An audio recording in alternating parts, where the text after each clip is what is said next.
नमस्कार, बहुत बहुत स्वागत है आप सभी का न्यूज नाइट में। मैं हूं निखिल सिंह और असम के दौरे से अमित शाह का सियासी संदेश, घुसपैठ पर कड़ा रुख और सुरक्षा को लेकर बड़ी राजनीतिक बहस, ये हम विस्तार से आपको दिखाएंगे न्यूज नाइट में। उधर अरावली और कुलदीप सेंगर के मामले में सुप्रीम कोर्ट की अहम टिप्पणियां, विकास, पर्यावरण और न्यायिक प्रक्रिया को लेकर नए सवाल, और पश्चिम बंगाल में एसआईआर सुनवाई पर तकरार, सड़क से लेकर दफ्तरों तक गर्माती राजनीति। इन सभी बड़े मुद्दों के बीच क्या बदल रहा है देश की सियासत और प्रशासन का संतुलन, ये हम इस न्यूज नाइट में आपको विस्तार से दिखाएंगे, विशेष चर्चा भी करेंगे। सबसे पहले हेडलाइंस। पूर्वोत्तर की धरती से अमित शाह का कांग्रेस पर प्रहार, कहा कांग्रेस ने असम की संस्कृति और पहचान को खतरा पहुंचाने वाले घुसपैठियों को अपना वोट बैंक माना। हम असम ही नहीं पूरे भारत में सभी बांग्लादेशी घुसपैठियों को बाहर करेंगे।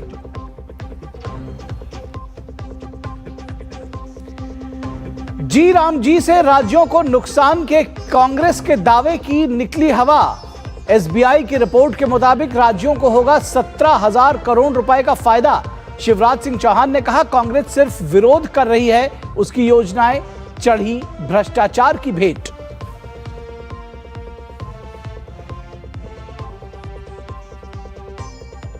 अरावली पहाड़ियों की एक समान परिभाषा को स्वीकार करने वाले अपने पुराने फैसले पर रोक लगाने के सुप्रीम कोर्ट के फैसले का केंद्र सरकार ने किया स्वागत।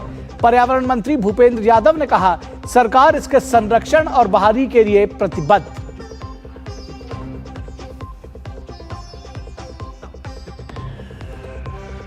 रक्षा खरीद पर केंद्र सरकार का बड़ा फैसला। रक्षा मंत्रालय ने 79,000 करोड़ रुपए के सैन्य उपकरणों की खरीद को दी मंजूरी। लंबी दूरी के रॉकेट, मिसाइल, रडार प्रणाली और अन्य सैन्य उपकरणों से लैस होंगे सैन्य बल।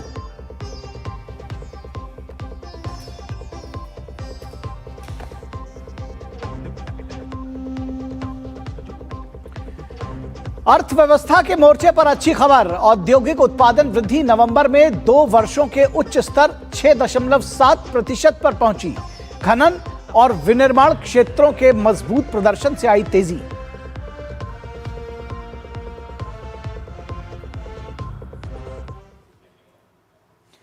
तो सबसे पहले बात करेंगे असम के सियासत की, और असम की धरती से आज एक ऐसा राजनीतिक और सुरक्षा प्रतिज्ञा गूंजी जिसने राष्ट्रीय विमर्श को नई दिशा दी। नगांव के बटाद्रवा सांस्कृतिक परिसर से केंद्रीय गृह मंत्री अमित शाह ने जहां विकास की राह में रोड़ा मानी जा रही कांग्रेस पर जमकर प्रहार किया, वहीं अवैध घुसपैठ के खिलाफ निर्णायक लड़ाई का ऐलान भी किया। संस्कृति, सुरक्षा और सरोकार, तीनों मोर्चों पर एक साथ उठे इन सशक्त राजनीतिक संकेतों ने असम की ही नहीं पूरे पूर्वोत्तर की धड़कनें तेज कर दी। असम दौरे पर पहुंचे केंद्रीय गृह मंत्री अमित शाह ने नागांव जिले के बटाद्रवा सांस्कृतिक स्थल से एक महत्वपूर्ण राजनीतिक और सुरक्षा संदेश दिया। उन्होंने हुंकार भरी कि बांग्लादेशी घुसपैठियों को सिर्फ असम से नहीं पूरे देश से चुन चुन कर निकाला जाएगा। कांग्रेस को निशाने पर लेते हुए अमित शाह ने कहा कि जिस पार्टी ने देश में विकास और सुरक्षा को प्राथमिकता नहीं दी, वो असम की प्रगति को रोक रही है। कांग्रेस पार्टी सालों तक इनको आगे बढ़ाते रही। बात तो असम की संस्कृति की, परंतु 1983 में आईएमडीटी एक्ट लाकर उन्होंने घुसपैठिए को यहां बसने का कानूनी रास्ता बनाया। भारतीय जनता पार्टी का संकल्प है न केवल असम, पूरे देश से चुन चुन कर हम घुसपैठिए को निकालने का काम करेंगे। गृह मंत्री ने महापुरुष श्रीमंत शंकर देव की जन्मभूमि बटाद्रवा थान को विश्व स्तरीय सांस्कृतिक और आध्यात्मिक स्थल के रूप में विकसित करने वाली परियोजना का उद्घाटन किया। असम सरकार की एक खास पहल के तहत अतिक्रमण से मुक्त कराई गई 162 बीघा जमीन पर लगभग 217 करोड़ रुपए की अनुमानित लागत से बटाद्रवा सांस्कृतिक परियोजना विकसित की जा रही है। इस मौके पर अमित शाह ने न केवल असम की संस्कृति को सजोने के प्रयासों को उजागर किया, बल्कि भारत की अखंडता और सुरक्षा को लेकर कुछ ऐतिहासिक संदर्भ भी पेश किए। उन्होंने साफ कहा कि ये भारत रत्न गोपीनाथ बोरदोलाई की दूरदृष्टि और साहस की ही देन है कि असम और पूरा पूर्वोत्तर आज भारत का हिस्सा है, वरना पंडित नेहरू की असफलता का खामियाजा देश को भुगतना पड़ता। अगर गोपीनाथ जी न होते तो हमारा ये आसाम, हमारे ये पूरा नॉर्थ ईस्ट भारत का हिस्सा न होता। गोपीनाथ जी थे जिन्होंने आसाम को भारत में रखने के लिए जवाहरलाल नेहरू को मजबूर कर दिया। अमित शाह ने कहा कि असम में 1 लाख बीघा से अधिक जमीन को अवैध कब्जों से मुक्त कराया गया और इस अभियान को केंद्र पूरे देश तक फैलाएगा। यह अभियान सिर्फ भूमि बचाने तक सीमित नहीं है, ये असमिया संस्कृति, पहचान और सामाजिक ताने बाने को सुरक्षित रखने का हिस्सा है। लगभग 1.29 लाख बीघा जमीन घुसपैठियों से हमने मुक्त कराई। ये कांग्रेस सरकार इतने साल रही, उन्होंने आसाम आंदोलन के शहीदों के लिए कुछ नहीं किया। यानी असम की राज्य सरकार जहां पारंपरिक असमिया सौंदर्य और आधुनिक सुविधाओं के मेल से धार्मिक पर्यटन को बढ़ावा देने की दिशा में ठोस कदम उठा रही है, वहीं उसने केंद्र सरकार के साथ मिलकर देश की सीमा सुरक्षा और अवैध घुसपैठ के खिलाफ नीतिगत कदम भी उठाए हैं। ये वही नीति है जिसे मोदी सरकार ने पूर्वोत्तर राज्यों में मजबूत विकास और सुरक्षा गठजोड़ के माध्यम से आगे बढ़ाया है। Bureau report, DD news. तो असम में किस तरह से अवैध कब्जे, अवैध घुसपैठ, इन पर कार्रवाई हो रही है और क्या कुछ इसके पीछे की सियासत है, इसी पर आज हम विशेष चर्चा करेंगे और आज यही हमारी विशेष चर्चा का विषय है। आज हमारी विशेष चर्चा का विषय है अवैध कब्जों पर कड़ा प्रहार, एक्शन में सरकार। अवैध कब्जों पर कड़ा प्रहार, एक्शन में सरकार, ये आज हमारी विशेष का विषय है और इस पर बातचीत करने के लिए हमारे साथ खास मेहमान जुड़े हुए हैं, उनसे आपका परिचय करा दें। हमारे साथ अनिरुद्ध प्रताप सिंह बीजेपी के प्रवक्ता जुड़े हुए हैं, बहुत स्वागत है अनिरुद्ध जी आपका। हमारे साथ डॉक्टर शिवानंद हुलियलकर कांग्रेस नेता जुड़े हुए हैं, बहुत स्वागत है सर आपका।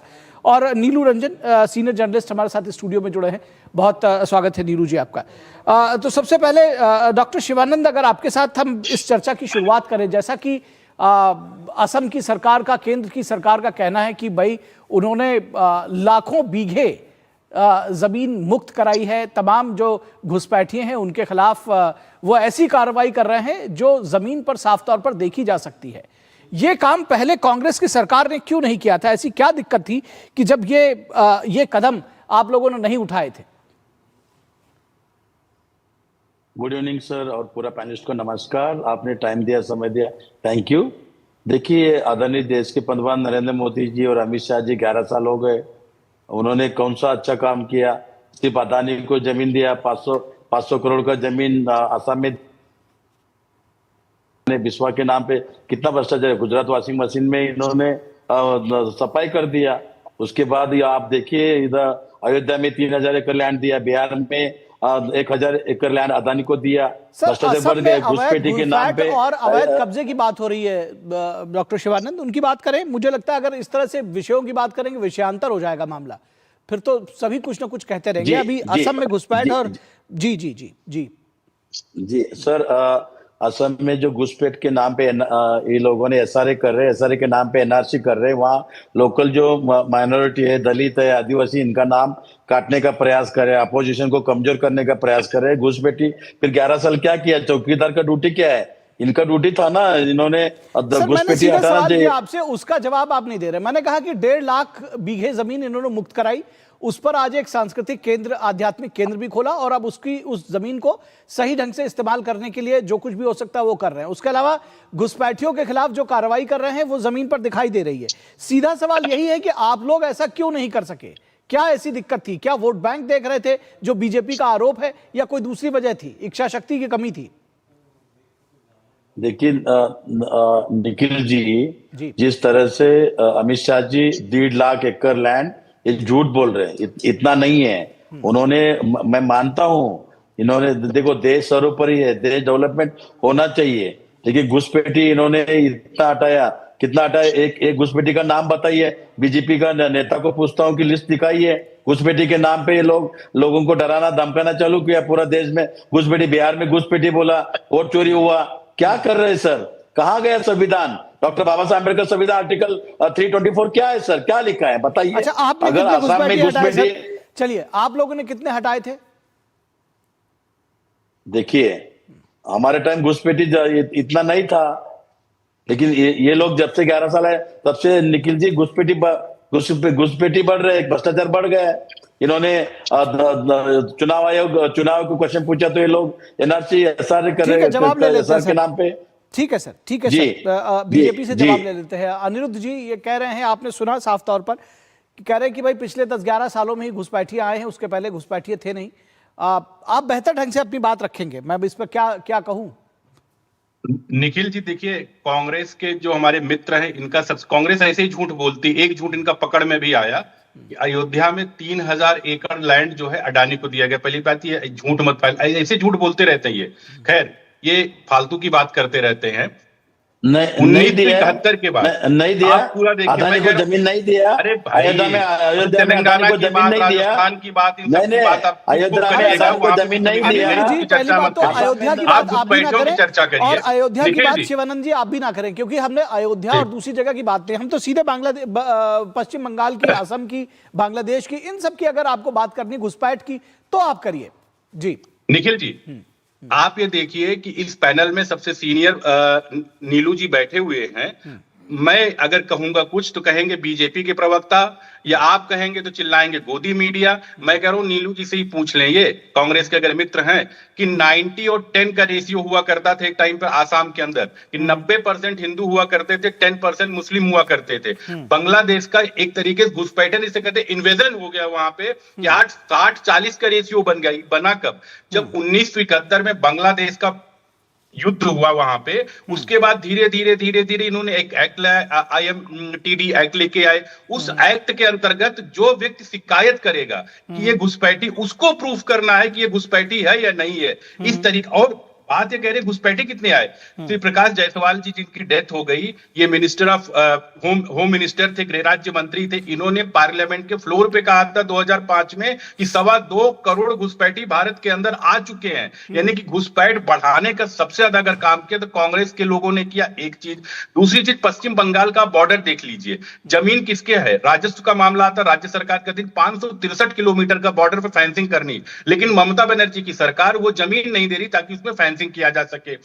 वहां पे अगर नेहरू जी में, तो आज एक चीज सुनने में आ रहा कि नेहरू जी ने किस तरीके से अक्साई चीन दिया, किस तरीके पीओके चला गया। आज पता चला आसाम को भी देने वाले थे। मतलब गजब है नेहरू जी। और कांग्रेस के लोग कह रहे कहां की जमीन कहां चली गई। तो जाहिर सी बात है ये झूठ और फरेब और मक्कारी का जो काम कांग्रेस ने किया ना, आज वही देश के लोग भुगत रहे हैं। और इनको SIR से अगर इतनी दिक्कत थी तो नेहरू जी ने 52 में, 57 में, 65 में, 66 में, फिर उसके बाद 83, 84, 92, 93, 95, 2002, 2003, 2004 में क्यों हुआ? ठीक। अभी दरअसल अवैध घुसपैठ और जो अवैध कब्जे, जो जमीनों पर जो कब्जा है उसकी बात कर रहे हैं। नीलू रंजन जी आपसे ये समझना चाहेंगे, अवैध घुसपैठ कितना बड़ा सुरक्षा के लिए खतरा, कितना इसको देशव्यापी एक आंदोलन, एक अभियान की तरह इसको चला करके ठीक करने की जरूरत, या कितना बड़ा ये राजनीतिक विमर्श? क्योंकि कई बार इसमें देखा जाता है कि पॉलिटिकल लॉस एंड गेन ये इसके साथ जुड़ जाता है। तो कई बार ये जो मुद्दा हो सकता है गंभीर हो, लेकिन वो पीछे हो जाता है। कैसे देखते हैं? देखिए, ऐसा है कि पॉलिटिक्स तो होती ही है और होनी भी चाहिए, लेकिन राष्ट्र की अस्मिता और खास तौर पे असम की अस्मिता के साथ पॉलिटिक्स नहीं हो सकती। जो आप देखेंगे 1980 के दशक में जो पूरा का पूरा रक्त रंजित इतिहास रहा असम का, वो क्या था? 1985 में जो राजीव गांधी का जो असम अकॉर्ड हुआ, प्रधानमंत्री ने किया, वो क्या था? असम की अस्मिता को था। और यह था कि जो घुसपैठ वहां बड़े पैमाने पे हुआ है, और वहां पे घुसपैठ के कारण जो बांग्लादेशी बढ़ते जा रहे हैं, वो असम की संस्कृति को, असम की अस्मिता को, उससे खतरा है, और इसलिए वो अकॉर्ड हुआ था। अब जिस एक्ट की बात कर रहे हैं, जो ट्रिब्यूनल बनाया गया 1983 में, उससे जो बांग्लादेशी घुसपैठिए थे उनकी पहचान और निकालना और मुश्किल हो गया। अब सुप्रीम कोर्ट में आपने देखा कि सुप्रीम कोर्ट ने डंडा किया तो किस ढंग से ट्रिब्यूनल ने काम किया, और लगभग 19 लाख के आसपास अवैध घुसपैठिए की बात हुई कि संदिग्ध हैं। लेकिन अब उसमें भी जो आरोप लग रहे हैं वो ये कि ट्रिब्यूनल के उस वक्त जो हेड थे उन्होंने ठीक से काम नहीं किया, और जो सरकार है वो कह रही है कि कमियां गिना रही है कि ट्रिब्यूनल ने कैसे वहां अवैध घुसपैठियों के पहचानने में वो गड़बड़ी की है। तो बात यह है कि अवैध घुसपैठ तो हुआ है, ये अगर नहीं हुआ होता तो 1985 के क्यों होता समझौता, अब असम एकॉर्ड क्यों होता, 1983 में आपको कानून बनाने की क्या जरूरत पड़ती, उसमें ट्रिब्यूनल वाले कानून की एक्ट की क्या जरूरत पड़ती। इसका मतलब आप पहले एक्सेप्ट करें कि वहां घुसपैठ हुआ है, हम निकाल पाएंगे नहीं निकाल पाएंगे, कानून क्या कहता है वो अलग मुद्दा है। क्योंकि आपने 1983 का जब एक्ट बनाया उसे साफ हो गया कि जब आपके पास 1950-51 का कानून वहां का आसाम का है, जिसमें वहां पे डिस्ट्रिक्ट मजिस्ट्रेट अगर पहचान ले कि भाई ये अवैध आया है और वो ऑर्डर करके बाहर कर सकता है, वो अधिकार आपने छीन लिया, आपने ट्रिब्यूनल बना दिया। ट्रिब्यूनल में भी जो शिकायत करेगा वो कागज ला के दे, वो प्रूफ करे, यानी कि जो अवैध रूप से घुसा है वो नहीं करेगा प्रूफ। तो उसको कॉम्प्लिकेटेड बनाया गया था। और मुझे लगता है कि आज जो अमित शाह का पूरा था, अगर आप देखेंगे पूरा जो भाषण दो जगह दिया उन्होंने, वो असम की अस्मिता, घुसपैठ तो एक है कि हम एक एक घुसपैठियों को बाहर निकालेंगे, चुन चुन के निकालेंगे, ये भाषण है, पॉलिटिकल स्टेटमेंट है ये। लेकिन अगर आप पूरा उनका देखेंगे तो शंकर देव की जो जन्मस्थली है उसको जो मुक्त कराया गया, वहां जो सत्र बना है, बाकी जो वहां असम की अस्मिता से जुड़े हुए जो लोग हैं, वो कैसे वो असम की अस्मिता को जोड़ रहे हैं उससे, और वो कहना है कि हम असम की अस्मिता को वो हम सुरक्षित करेंगे।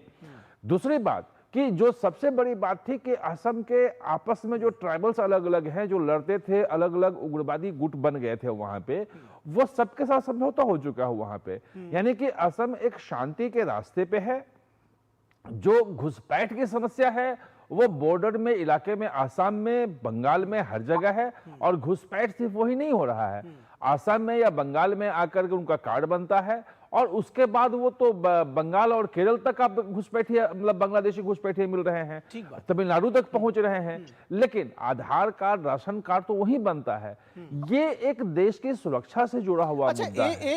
एक विषय और भी आज अमित शाह ने उठाया, जो ऐतिहासिक विमर्श को उन्होंने कहा गोपीनाथ बारदोलोई की ये दूरदृष्टि थी कि असम और जो पूर्वोत्तर का हिस्सा है वो भारत का हिस्सा बना, वरना उन्होंने फिर जवाहरलाल नेहरू के ऊपर फिर अटैक किया और कहा कि वरना अगर ये ऐसा ना होता तो शायद ये हमारे हाथ में ना होता। तो ये इसको कैसे देखते हैं कि क्या इतिहास को एक बार फिर से जनता के सामने लेकर आया जा रहा है, या कैसे देखते हैं इसको? नहीं, ये तो हकीकत है। जो कैबिनेट मिशन का प्रस्ताव था वो सीधा था कि जो 51% मुस्लिम पॉपुलेशन जहां है वो पाकिस्तान जाएगा, और उस वक्त बंगाल एक था, पश्चिम बंगाल नहीं था, आसाम में भी वो उसी के साथ जुड़ा हुआ था।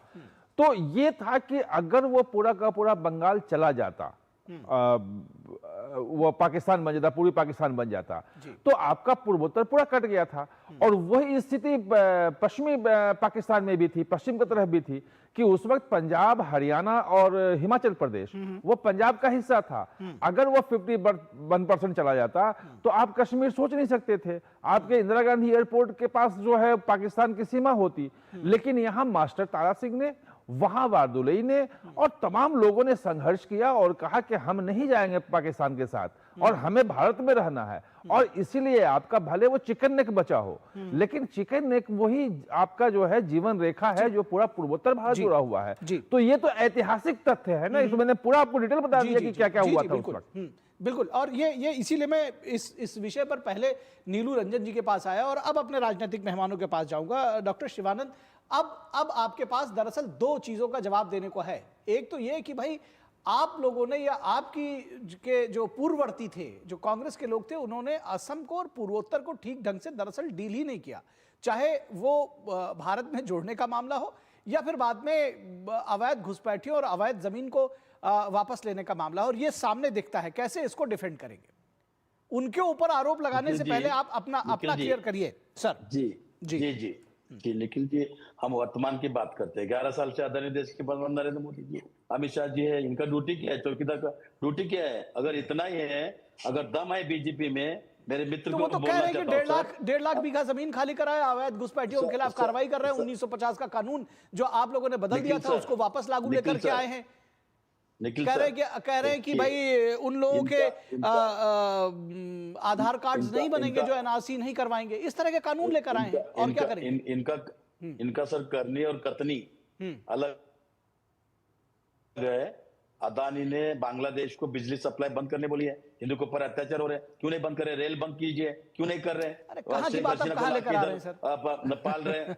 अरे सर, अरे घुसपैठी कहाँ से आ रहे हैं सर, बताइए। अच्छा, घुसपैठी कहाँ से आ रहे हैं निखिल सर, बताइए ना सर। ठीक है। तो आपका कहना है कि इसका हल ये है कि ठीक है, आपका कहना है कि इसका हल ये है कि अडानी बांग्लादेश को बिजली देना बंद कर दें, तो उससे घुसपैठियों की समस्या पानी भी बंद कीजिए, वाटर, हाँ, पानी बिजली सब बंद कर दें। मतलब ये कोई स्विच है ऑन ऑफ कि जिसको ऑन कर दिया जाए, बंद कर दिया जाए, और जब मनो तब ऑन कर दे। मतलब जो आपके हिस्से में था वो आप नहीं कर सके। सवाल सर बार बार आपसे पूछा जा रहा है कि आपने क्या किया, वो आप बताने को राजी नहीं है। अभी भी समय है सर, कुछ बताइए आपने क्या किया। सर सुनिए जी, जिस टाइम जैसा सिचुएशन था वैसा आदरणीय स्वर्गीय राजीव गांधी जी, स्वर्गीय इंदिरा गांधी जी, जवाहरलाल नेहरू जी, ये छोड़ के इनके पास कुछ भी नहीं है। ठीक है सर, ठीक है सर, आपका आगे सर आगे की रणनीति में जानना चाहूंगा, आगे की रणनीति अनिरुद्ध प्रताप सिंह आपसे जानना चाहूंगा। ठीक है सर, आपका पॉइंट आ गया, हम समझ गए, मुझे लगता है दर्शक भी समझ गए होंगे कि आपके पास क्या पॉइंट है। ठीक है सर, अनिरुद्ध प्रताप सिंह, आगे की क्या रणनीति है? क्या इसको देशव्यापी चलाने की कोशिश करेंगे? बहुत सारी चुनौतियां भी हैं इसमें, क्योंकि आपके ऊपर ये आरोप लगता है कि ये असल समस्या का समाधान करने से ज्यादा आप राजनीति कर रहे हैं इसके पीछे। नहीं, मैं कह रहा हूँ निखिल जी, ये क्यों ना कहा जाए कि कांग्रेस का हाथ घुसपैठियों के साथ। आप देखो कश्मीर की समस्या लेके बैठे हुए, अक्साई चीन की समस्या इन्होंने पैदा कर दिया, पीओके इन्होंने दे दिया, अब पता चल रहा है कि आसाम भी देने के लिए बैठे थे। मतलब नेहरू जी कहाँ केवल दिल्ली के प्राइम मिनिस्टर बनना चाह रहे थे क्या? मतलब इस तरीके सत्ता के लोलुपता है। और अगर बात करिया जाए तो नेहरू जी की बात मत करिए, इंदिरा जी की बात मत करिए, इतनी बड़ी बड़ी बातें करते हैं, लेकिन जब उनसे पूछा जाता कि 94,000 सैनिक आपको सरेंडर करके थे, तो आपने करतारपुर गुरुद्वारा की एक इंच बात आपने नहीं किया। आप पीओके की बात नहीं कर सकते, करमल कोर्ट में जाके किस तरीके से बातें करते हैं। उस पैसों को लेकर इतना दर्द इनको रहता है, क्योंकि ये बार बार कहा जाता है कि कांग्रेस का हाथ घुसपैठियों के साथ। एसआईआर से इनको दिक्कत होती है, एनआरसी से इनको दिक्कत होती है, ईएए से इनको दिक्कत होती है, और अडानी के जिस प्लान की बात शायद हमें लगता है झारखंड में लगा हुआ है, आप ही की सरकार है वहां पे। ठीक है, तो काहे सर उधर की बात करते हैं? आप एसआईआर के साथ हो जाइए, ठीक है सर, अब इस तरह से चर्चा नहीं होगी, क्योंकि दोनों लोग आप एक दूसरे के ऊपर बोल रहे हैं। लेकिन ये जरूर है कि इन बातों का जवाब डॉक्टर शिवानंद आप दे नहीं पाए कि आपके समय में आपने क्या किया था और आज के समय में वो गलत क्या कर रहे हैं। अगर 1.5 लाख बीघे जमीन उन्होंने खाली करा दी, अगर उन्होंने 1950 का कानून लागू कराया जो आपने बदल दिया था, तो गलत कहां कर रहे हैं? और अगर ये सवाल जनता आपसे पूछ रही तो आपको जवाब देना होगा। ये कहना कि आज का समय उनका है, वो तो जो कर रहे हैं वो कर पा रहे हैं, वो कर ही रहे हैं, उनसे सवाल तो पूछे ही जा रहे हैं, लेकिन सवाल आपसे भी पूछे जाएंगे। फिलहाल आप तीनों लोगों का बहुत शुक्रिया, नीरू रंजन जी आपका, अनिरुद्ध जी आपका, डॉक्टर शिवानंद आपका, हमारे साथ जुड़ने के लिए। और यहां रुकेंगे एक छोटे से ब्रेक के लिए। ब्रेक के बाद जब वापस लौटेंगे तो आपको दिखाएंगे सेंगर को झटका, पीड़िता को राहत।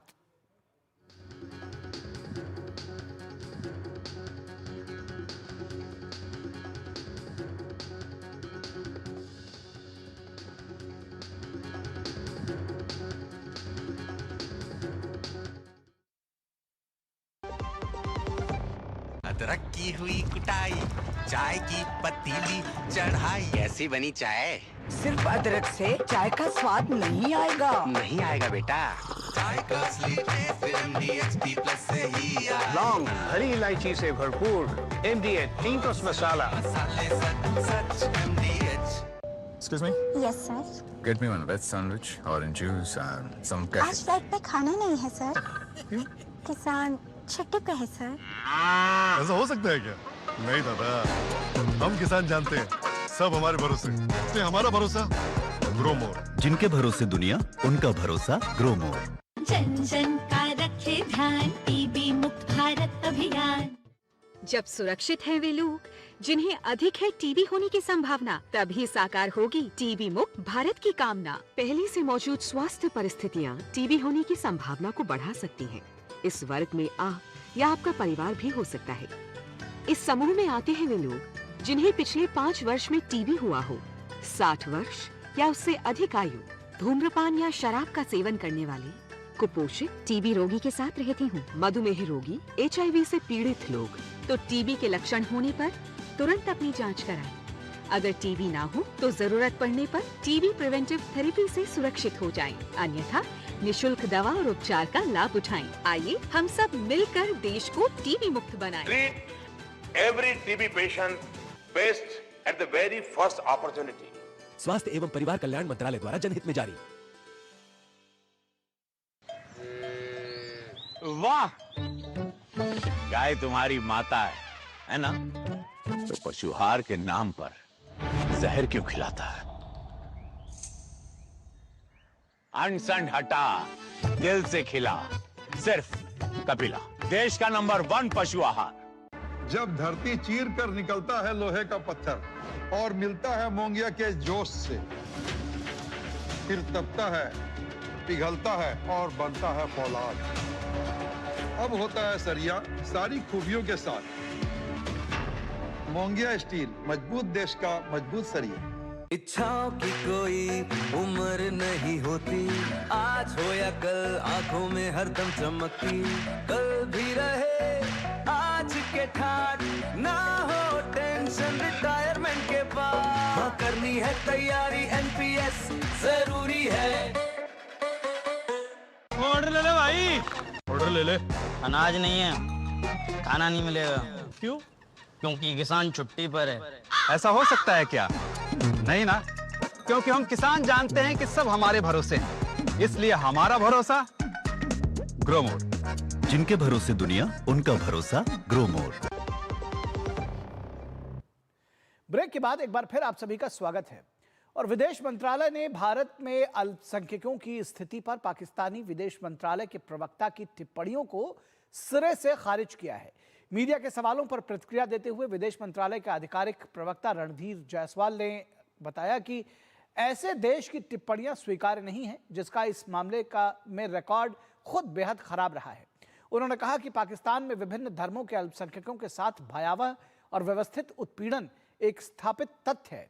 प्रवक्ता ने स्पष्ट किया कि उंगली उठाने से पाकिस्तान की सच्चाई छिप नहीं सकती। अरावली पहाड़ियों की परिभाषा और संरक्षण को लेकर बड़ा मोड़ सामने आया है जब सुप्रीम कोर्ट ने अपने ही पिछले निर्देश को फिलहाल स्थगित कर दिया है और कहा है कि इस संवेदनशील मुद्दे पर और वैज्ञानिक स्पष्टता जरूरी है। नई हाई पावर्ड विशेषज्ञ समिति गठित किए जाने पर विचार किया गया है और तब तक पुरानी सिफारिशें स्थगित रहेंगी। वहीं सरकार ने फैसले का स्वागत किया है और कहा है कि अरावली संरक्षण के प्रति उनकी प्रतिबद्धता पहले भी थी और आज भी बरकरार है और खनन पर पूर्ण प्रतिबंध जारी रहेगा। अरावली पहाड़ियों की परिभाषा को लेकर सुप्रीम कोर्ट ने अपने पहले के निर्देशों को फिलहाल स्थगित कर दिया है। सोमवार को हुई सुनवाई में मुख्य न्यायाधीश सूर्यकांत की अगुवाई वाली 3 जजों की पीठ ने ये फैसला सुनाया। शीर्ष अदालत ने कहा कि कुछ मुद्दे ऐसे हैं जिन पर स्पष्टीकरण की आवश्यकता होगी। अदालत ने केंद्र सरकार और अन्य को नोटिस जारी कर मामले की आगे की सुनवाई के लिए 21 जनवरी को सूचीबद्ध किया।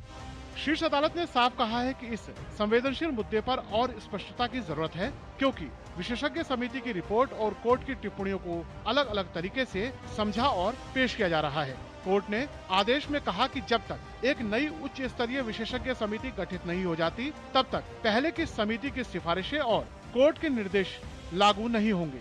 अदालत का मानना है कि किसी भी अंतिम निर्णय से पहले वैज्ञानिक, पर्यावरणीय और भूवैज्ञानिक पहलुओं की समग्र समीक्षा जरूरी है। पीठ ने कहा कि वो एक नई हाई पावर्ड एक्सपर्ट कमेटी गठित करने पर विचार कर रही है जो अब तक बनी सभी समितियों की सिफारिशों का समेकित मूल्यांकन करेगी। ये समिति ये भी जांच करेगी कि पहाड़ियों के बीच 500 मीटर के गैप में नियंत्रित खनन की अनुमति दी जा सकती है या नहीं और यदि दी जाए तो ऐसे संरचनात्मक मानक क्या हों ताकि पर्यावरणीय निरंतरता को नुकसान न पहुंचे। सुप्रीम कोर्ट ने यह भी जिक्र किया कि 100 मीटर ऊंचाई की सीमा को अरावली की पहचान का आधार मानना वैज्ञानिक रूप से कितना सही है इसकी गहराई से जांच होनी चाहिए। इसके लिए विस्तृत भूवैज्ञानिक अध्ययन की जरूरत बताई गई। सुनवाई के दौरान सॉलिसिटर जनरल तुषार मेहता ने कोर्ट को बताया कि अरावली राज्यों को पहले ही सभी खनन गतिविधियां रोकने के निर्देश दिए जा चुके हैं। साथ ही ये भी सुनिश्चित किया गया है कि नई खनन लीज कहीं भी जारी न हो। केंद्रीय पर्यावरण मंत्री भूपेंद्र यादव ने उच्चतम न्यायालय द्वारा अरावली पहाड़ियों और पर्वत श्रृंखलाओं की एक समान परिभाषा को स्वीकार करने वाले अपने पुराने फैसले पर रोक लगाने का सोमवार को स्वागत किया और कहा कि सरकार इसके संरक्षण और बहाली के लिए प्रतिबद्ध है। भूपेंद्र यादव ने एक्स पर एक पोस्ट में कहा, मैं उच्चतम न्यायालय द्वारा अरावली पर्वतमाला से संबंधित अपने फैसले पर रोक लगाने और मुद्दों का अध्ययन करने के लिए एक नई समिति के गठन के संबंध में उसके निर्देशों का स्वागत करता हूं। हम अरावली पर्वतमाला के संरक्षण और बहाली में MOE FCC से मांगी गई हर संभव सहायता प्रदान करने के लिए प्रतिबद्ध हैं। वर्तमान स्थिति के अनुसार नए खनन पट्टों या पुराने खनन पट्टों के नवीनीकरण के संबंध में खनन पर पूर्ण प्रतिबंध बरकरार है। गौरतलब है कि उच्चतम न्यायालय ने अरावली पहाड़ियों और पर्वतमालाओं की एक समान परिभाषा को 20 नवंबर को स्वीकार कर लिया था तथा विशेषज्ञों की रिपोर्ट आने तक दिल्ली, हरियाणा, राजस्थान एवं गुजरात में फैले इसके क्षेत्रों में नए खनन पट्टे देने पर रोक लगा दी थी। दिल्ली से विकास सारथी के साथ ब्यूरो रिपोर्ट, DD न्यूज। तो अगली खबर भी सुप्रीम कोर्ट से है। उन्नाव रेप केस मामले में सुप्रीम कोर्ट से कुलदीप सेंगर को बड़ा झटका लगा है। सुप्रीम कोर्ट ने हाई कोर्ट के आदेश पर रोक लगा दी है। कुलदीप सेंगर अब जमानत पर बाहर नहीं आ सकेंगे। क्या है पूरा मामला, देखिए ये report. Unnao rape case, Sengar की जमानत पर रोक। सुप्रीम कोर्ट का फैसला, सेंगर को बड़ा झटका। हाई कोर्ट का आदेश, सुप्रीम कोर्ट ने लगाई रोक। सुप्रीम कोर्ट से कुलदीप सेंगर को बड़ा झटका लगा है। सुप्रीम कोर्ट ने दिल्ली हाई कोर्ट के आदेश पर रोक लगा दी है। उन्नाव रेप कांड मामले में दोषी कुलदीप सेंगर की जमानत के फैसले पर रोक लगा दी गई है। सुप्रीम कोर्ट ने कुलदीप सेंगर को नोटिस भी जारी किया है। सीबीआई की ओर से सुप्रीम कोर्ट में दलील रखने खुद भारत के सॉलिसिटर जनरल तुषार मेहता मैदान में उतरे और एक के बाद एक अपनी दलीलों से दिल्ली हाई कोर्ट के आदेश पर सवाल उठाते हुए मांग की कि कुलदीप सिंह सेंगर की जमानत को रद्द किया जाए। उन्नाव रेप केस में सीबीआई ने कुछ दलीलें रखी। सीबीआई ने कहा, घटना के दिन पीड़िता की उम्र 16 साल से कम थी। आरोपी बलात्कार का दोषी ठहराया जा चुका है। ट्रायल कोर्ट ने 376(2)(1) के तहत दोषी माना था। इन धाराओं में न्यूनतम 20 साल या आजीवन कारावास का प्रावधान है। हाई कोर्ट ने आईपीसी की उम्र कैद वाली सजा पर विचार ही नहीं किया। सिर्फ 7 साल जेल में रहना रिहाई का आधार नहीं हो सकता। सीबीआई ने माना कि हाई कोर्ट का निष्कर्ष गलत है कि एक विधायक पॉक्सो एक्ट के सेक्शन 5 के तहत पब्लिक सर्वेंट की कैटेगरी में नहीं आता। पॉक्सो एक्ट का मकसद बच्चों को कड़ी सुरक्षा देना है। हाई कोर्ट का आदेश कानूनी रूप से गलत है। दिल्ली हाई कोर्ट के जमानत के आदेश पर भी रोक लगनी चाहिए। और सीबीआई ने कहा कि हमारी जवाबदेही उस बच्ची के लिए है जिसकी उम्र 15 साल 10 महीने है। सुप्रीम कोर्ट को मैं धन्यवाद देना चाहूंगा। पीड़िता धन्यवाद देना चाहती है। पूरी देश की संवेदना सुनी सुप्रीम कोर्ट और अभी उस ऑर्डर पे स्टे लग गया है और सुप्रीम कोर्ट सख्त आवाज में ये मतलब आदेश दे दिया है निचली कोर्टों में कि अभी किसी भी मामले में उस अपराधी को जेल से बाहर नहीं निकाला जाएगा और जो ये ऑर्डर है उस पे स्टे है। सुप्रीम कोर्ट की पीठ ने कहा कि वो इस मामले पर गौर करेगी। उसने कहा कि उच्च न्यायालय के 23 दिसंबर के आदेश पर सेंगर को हिरासत से रिहा नहीं किया जाएगा। पीठ ने कहा कि इस मामले में कानून के कई अहम प्रश्न विचारणीय हैं और मामले की सुनवाई 4 सप्ताह बाद के लिए स्थगित कर दी गई। सुप्रीम कोर्ट के स्टे ऑर्डर पर पीड़ित परिवार ने खुशी जताई है। खुश हूँ, मुझे सुप्रीम कोर्ट पे भरोसा है, रहेगा। अभी मेरी लड़ाई तो बाकी है। आपको बता दें कि इस मामले में साल 2019 में दिल्ली की एक निचली अदालत ने कुलदीप सिंह सेंगर को उम्र कैद की सजा सुनाई थी, लेकिन हाई कोर्ट ने जमानत दे दी थी। लेकिन सुप्रीम कोर्ट ने हाई कोर्ट के फैसले पर अब स्टे लगा दिया है।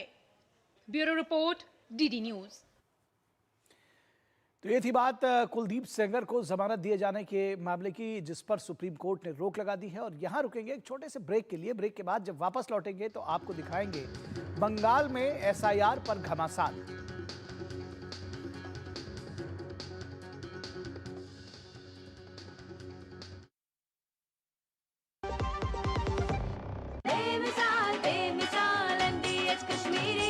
लाल रंग इसका अपार, तीखा कम है फिर भी स्वाद। बेमिसाल बेमिसाल MDH कश्मीरी। और कम डाल पर असली डाल। MDH कश्मीरी लाल मिर्च पाउडर।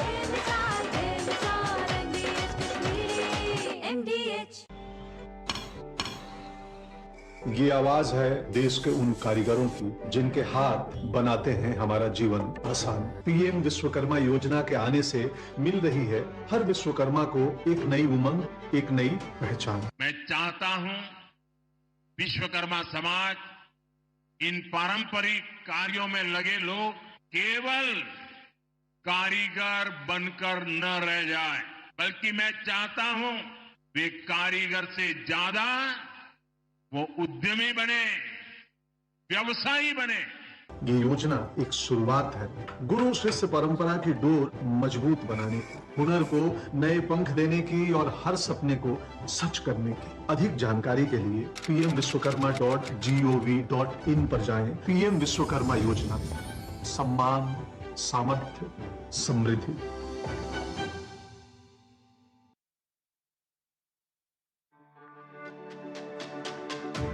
मेरी पसंद, मेरी पसंद, मेरी पसंद, मेरी पसंद, हमारी पसंद, हम सबकी पसंद। मजबूत देश का मजबूत सरिया होंगे स्टील। समाज ऐसा होना चाहिए जिसमें कोई भी भूखा न रहे, छोटा बड़ा इससे ऊपर उठकर सब लोग मिलकर साथ रहे। माननीय प्रधानमंत्री श्री नरेंद्र मोदी जी की सोच को साकार करते हुए दिल्ली सरकार ने भारत रत्न पूर्व प्रधानमंत्री अटल बिहारी वाजपेयी जी के जन्म दिवस पर अटल कैंटीन का शुभारंभ किया। मुख्यमंत्री श्रीमती रेखा गुप्ता के नेतृत्व में दिल्ली सरकार 100 स्थानों पर अटल कैंटीन शुरू कर रही है, जहां श्रमिकों और जरूरतमंदों को सिर्फ 5 रुपए में पौष्टिक भोजन मिलेगा। सभी अटल कैंटीन में डिजिटल टोकन, CCTV निगरानी और नियमित ऑडिट से सुनिश्चित होगी पूरी पारदर्शिता। यह सिर्फ भोजन नहीं बल्कि सम्मान और समानता का प्रतीक है।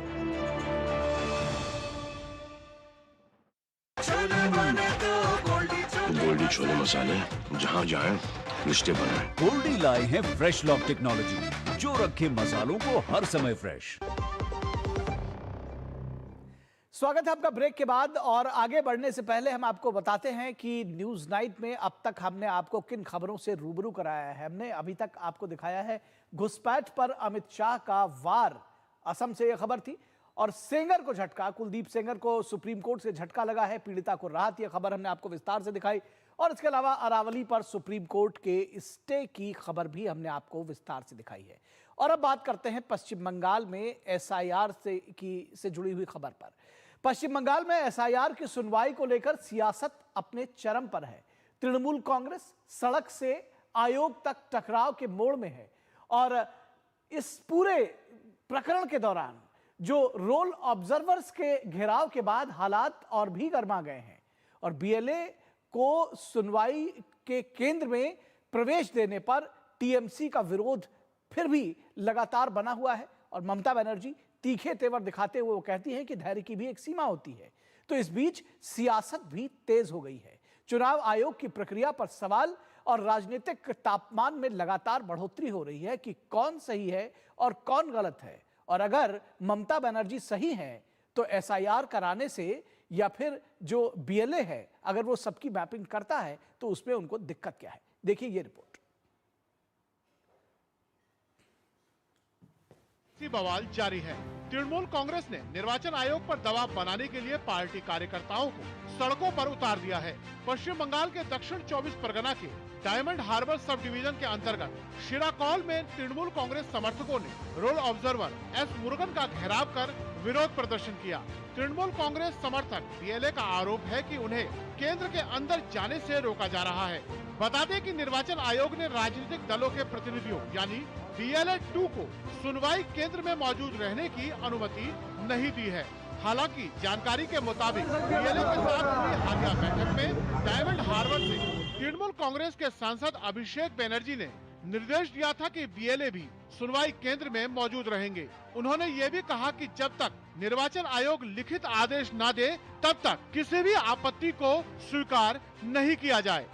इस बीच कोलकाता में शशि पांजा के नेतृत्व में 5 सदस्यीय टीएमसी प्रतिनिधि मंडल ने मुख्य चुनाव अधिकारी के कार्यालय का दौरा किया और गिनती के फॉर्म में तार्किक विसंगतियों वाले मतदाताओं की सूची की मांग की। ममता बनर्जी एसआईआर में घुसपैठियों के वोट काटे जाने से इस कदर गुस्से में है कि दुर्गा आंगन का शिलान्यास कार्यक्रम के मौके पर उन्होंने अपने सब्र के टूटने की बात करते हुए कहा, भले ही हम काट ना सके लेकिन फुफकारना तो हमें भी आता है। हालांकि बीजेपी लगातार एसआईआर के मामले में ममता पर पलटवार कर रही है। যোগাযোগ ব্যবস্থারও কাছাকাছি धैर्य की भी एक सीमा होती है, भले ही हम काट न सके लेकिन फुफकारना हमें जरूर आता है। देश के कई राज्यों में चुनाव आयोग मतदान सूचियों की समीक्षा कर रहा है, लेकिन बंगाल में ही अकेले इसको लेकर सियासी बवाल देखने को मिल रहा है। एसआईआर के विरोध में कोई कसर नहीं छोड़ रही है टीएमसी। असल में ये तस्वीरें साफ तौर से प्रमाणित करती है चुनाव आयोग द्वारा पश्चिम बंगाल के मतदाता सूची से फर्जी मतदाताओं को हटाने के लिए जो कड़ी कदम उठाया जा रहा है उससे विचलित है टीएमसी। सौरभ दत्ता का रिपोर्ट, डीडी न्यूज, कलकत्ता। और यहां रुकेंगे एक छोटे से ब्रेक के लिए। ब्रेक के बाद देखेंगे जी राम जी से राज्यों की बल्ले बल्ले।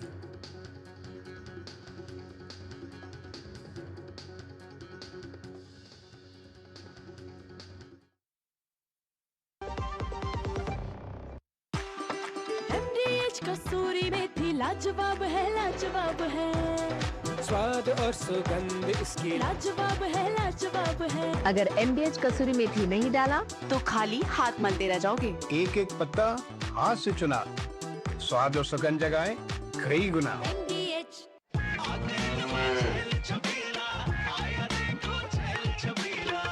एक कपिला, अरे भाई सब एक ही जैसा होता है। ये लो साधारण पशु आहार।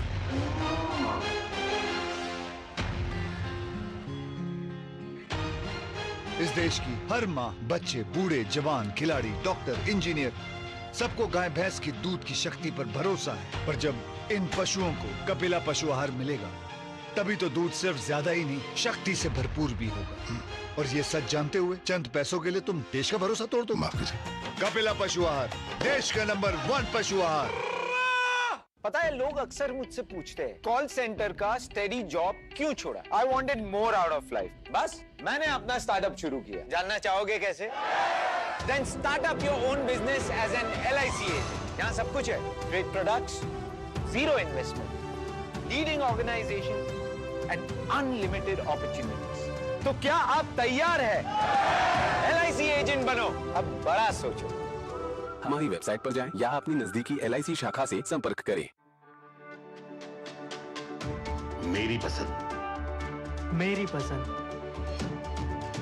मेरी पसंद, मेरी पसंद, हमारी पसंद, हम सबकी पसंद। मजबूत देश का मजबूत सरिया हो गया स्टील। जरा सी हंसी दुलार जरा सा, जरा सी अनबन प्यार जरा सा,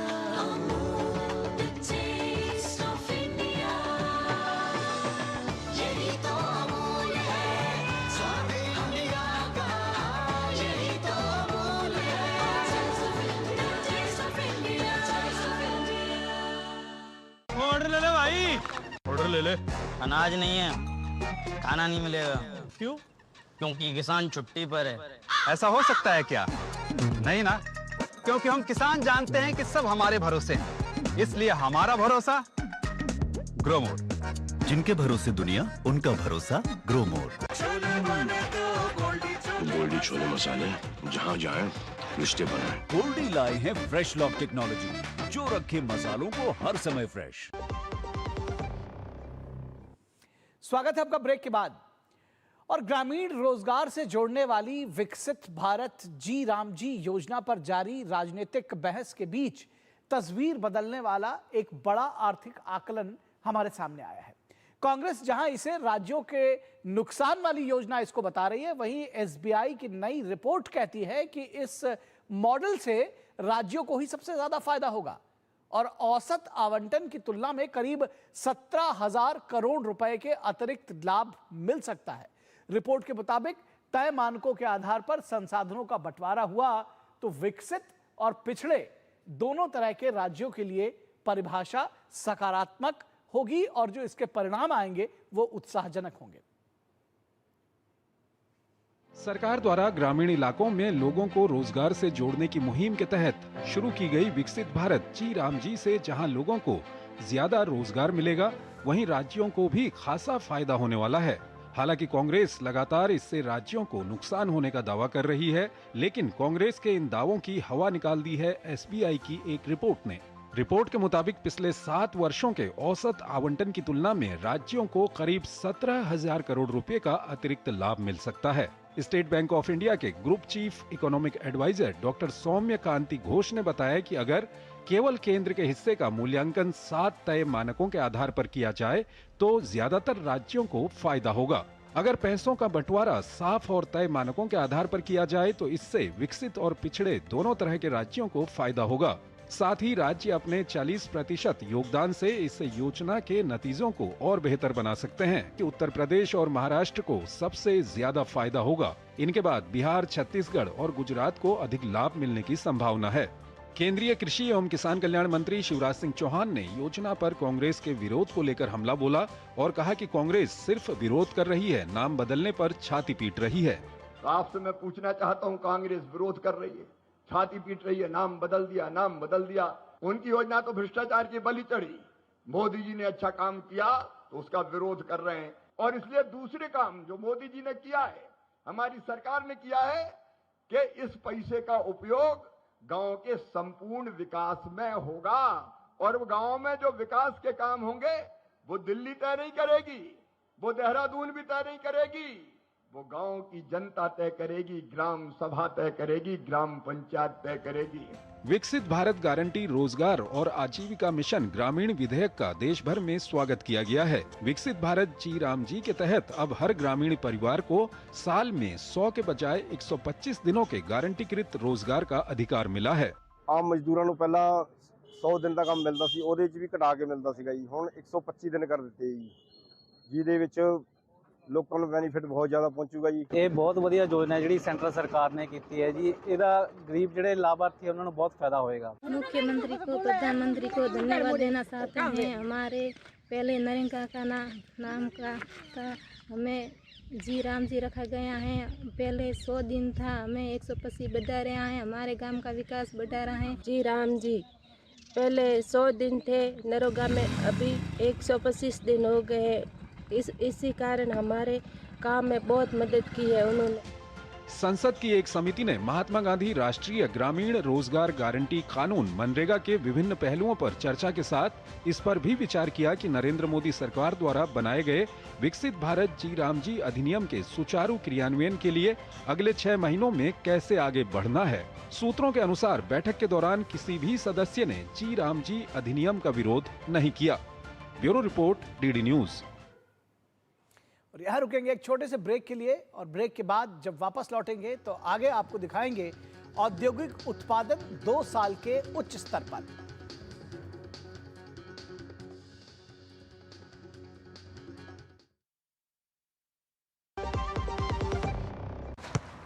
इसको तो फुटबॉल खेलना भी आ गया और इसे तो पियानो बजाने भी आ गया। चंद्रयान भी उतर गया चांद पर हमें अब तक टेस्टी राजमा बनाना नहीं आया। बिना MDH राजमा मसाला के टेस्टी राजमा कैसे बनेगा? स्वादिष्ट राजमा के लिए MDH राजमा मसाला। क्या स्वादिष्ट राजमा बनाए?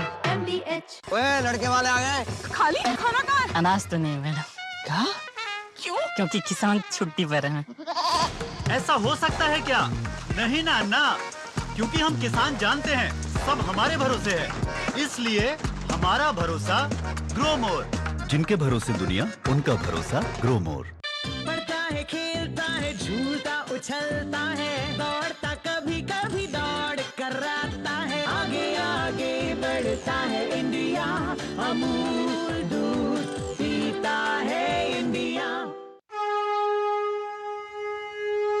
प्राचीन तमिल साहित्य में जीवंत त्रिपुरारी की नगरी काशी में संस्कृति का अद्भुत समागम। एक आत्मा, एक विचार, एक संस्कार, केवल प्रकटीकरण दो। पहला ज्ञान की राजधानी, दूसरा संस्कृति और कला का गढ़, और दोनों के मिलन का नाम है काशी तमिल संगमम। यशस्वी प्रधानमंत्री श्री नरेंद्र मोदी जी के मार्गदर्शन में काशी के नमो घाट से प्रारंभ हुए काशी तमिल संगमम के वर्ष 2025 के संस्करण का शुभारंभ माननीय मुख्यमंत्री योगी आदित्यनाथ जी ने किया। सांस्कृतिक समागम की सतत प्रक्रिया तमिल करकलाम के जरिए हो रही है और प्रगाढ़। काशी तमिल संगमम भारत की सांस्कृतिक, शैक्षिक, आर्थिक और आध्यात्मिक साझेदारी को सशक्त करते हुए एक भारत श्रेष्ठ भारत के संकल्प को साकार कर रहा है। इच्छाओं की कोई उम्र नहीं होती, आज हो या कल आंखों में हरदम चमकती। कल भी रहे आज के ठाट, ना हो टेंशन रिटायरमेंट के बाद। हाँ करनी है तैयारी, एनपीएस जरूरी है।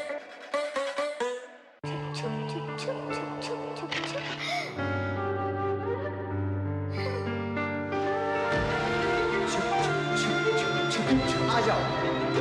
Yes papa. जिंदगी किसी के लिए नहीं रुकती,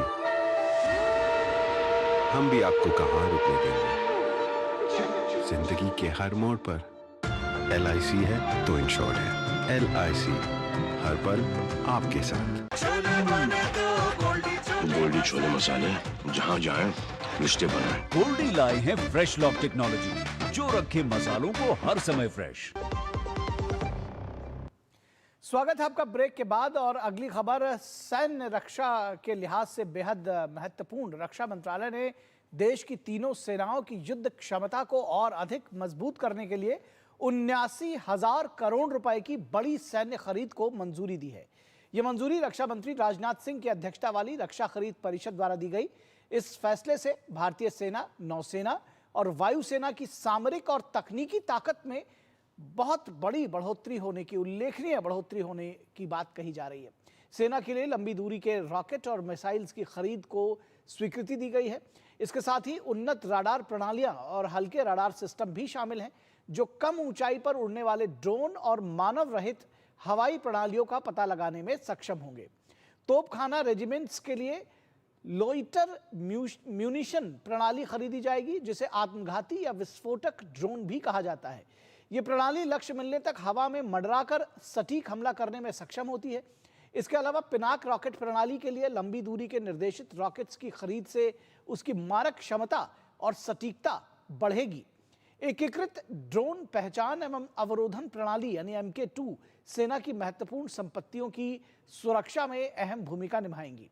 नौसेना के लिए HF software defined radio manpack की खरीद और लंबी दूरी के मानव रहित विमान RPAS को पट्टे पर लेने की मंजूरी दी गई है। इन RPAS का उपयोग हिंद महासागर क्षेत्र में निगरानी और खुफिया अभियानों के लिए किया जाएगा। वहीं वायुसेना के लिए अस्त्र MK2 मिसाइल और स्पाइस 1000 किट की खरीद से लंबी दूरी की सटीक मारक क्षमता और हवाई युद्ध क्षमता को मजबूती मिलेगी।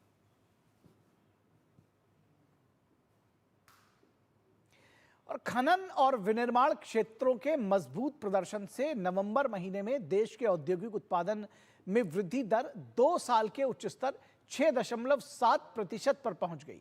राष्ट्रीय सांख्यिकी कार्यालय के आंकड़ों के मुताबिक औद्योगिक उत्पादन को मापने वाला औद्योगिक उत्पादन सूचकांक IIP नवंबर 2024 में 5% बढ़ा था।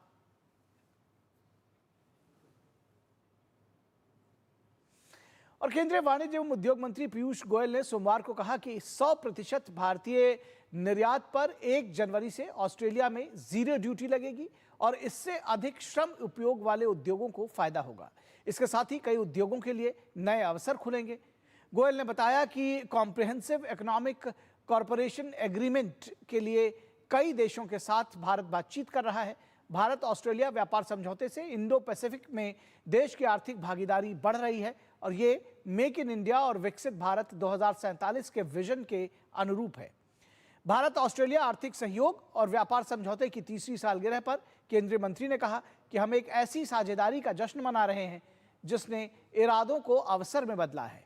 गोयल ने सोशल मीडिया प्लेटफॉर्म एक्स पर एक पोस्ट में लिखा कि साथ मिलकर भारत और ऑस्ट्रेलिया साझा समृद्धि और भरोसेमंद व्यापार का भविष्य बना रहे हैं।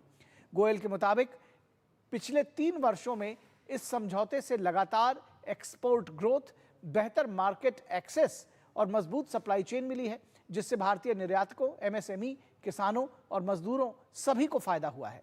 वित्त वर्ष 2024-25 में ऑस्ट्रेलिया को भारत का निर्यात 8% बढ़ा, जिससे भारत का व्यापार संतुलन बेहतर हुआ। Manufacturing, chemicals, textiles, plastic, pharmaceuticals, petroleum products और रत्न और आभूषण जैसे क्षेत्रों में अच्छी बढ़ोतरी देखी गई। केंद्रीय मंत्री ने कहा कि कृषि निर्यात में बड़े पैमाने पर बढ़ोतरी दर्ज की गई, जिससे फल और सब्जियों, समुद्री उत्पादों, मसालों में अच्छी वृद्धि हुई और कॉफी के निर्यात में भी बढ़त दर्ज की गई। अप्रैल से नवंबर 2025 में रत्न और आभूषण का निर्यात 16% बढ़ा है। तो न्यूज नाइट के इस अंक में बस इतना ही। हमारी पूरी टीम को दीजिए अनुमति। नमस्कार।